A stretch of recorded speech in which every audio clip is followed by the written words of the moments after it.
Human, c'est un mélange de...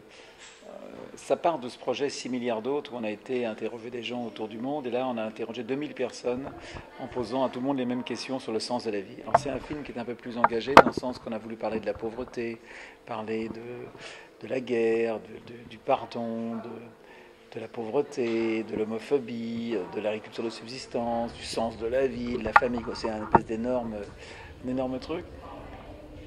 Et mélangé avec des paysages de la beauté du monde, où la beauté des paroles résonne sur la beauté du monde. C'est un film particulier, un peu une expérience, qui ressemble un petit peu à ce film que j'adore de Terrence Malick, Tree of Life, qui est un mélange justement de naissance du monde et en même temps d'intimité d'une famille. Donc c'est 2 heures d'interview, et 2 heures et quart d'interview, 1 heure de paysage du monde, de la musique, sans commentaire. Je pense que c'est plus un film sur le vivre ensemble. C'est pas un film sur l'écologie, mais l'écologie c'est vivre ensemble de toute façon. Donc c'est un mélange, mais il n'y a rien sur la nature et sur l'écologie dans le film. Pas un mot. Donc c'est beaucoup plus un film sur qu'est-ce que c'est que d'un être humain, qu'est-ce que je suis, qu'est-ce que je veux faire de ma vie. Il y a beaucoup d'utopie et de naïveté dans ce film. J'espère que ça va marcher. Voilà. Enfin, c'est difficile de dire ce qui va se passer avec ce film, mais je sens que c'est un film important, c'est un film un peu qui nous dépasse. Et je pense que c'est un film très fort, non pas à cause de nous, c'est parce que les gens nous ont donné. J'espère que le film va donner aux spectateurs autant qu'il nous a donné à nous.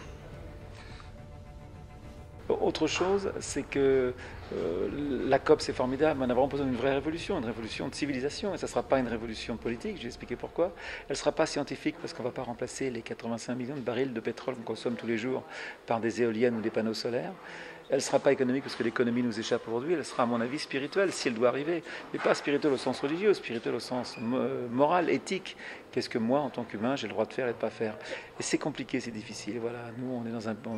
Moi, j'estime que je suis un enfant gâté, que j'ai toujours eu, j'ai pas vécu la guerre, j'ai jamais eu faim, j'ai la santé gratuite, je fais un métier que j'aime, donc c'est très difficile pour moi de porter un jugement sur les gens qui n'ont pas cette chance, qui ont la même chance que moi. Mais en tout cas, je pense qu'il y a beaucoup de gens qui, comme moi, on doit essayer de changer de vie, de façon de vivre. Voilà, et que tout ça, ça passera par l'amour.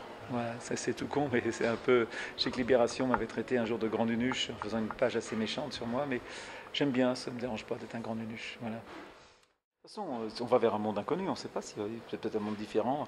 On va s'adapter, mais on va dans un monde différent. C'est ce qui fait peur. Non, je ne sais pas.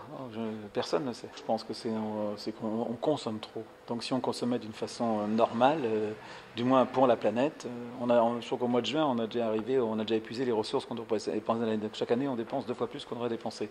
Voilà, c'est tout simple. C'est pas une question de nombre d'habitants, parce que je ne peux pas y faire grand-chose aujourd'hui. Comment réguler, comment obliger les gens? On va faire comme en Chine. C'est normal de faire des enfants. J'ai pas la solution. Mais Human amène une des solutions. Voilà. Je vous aime, tout simplement.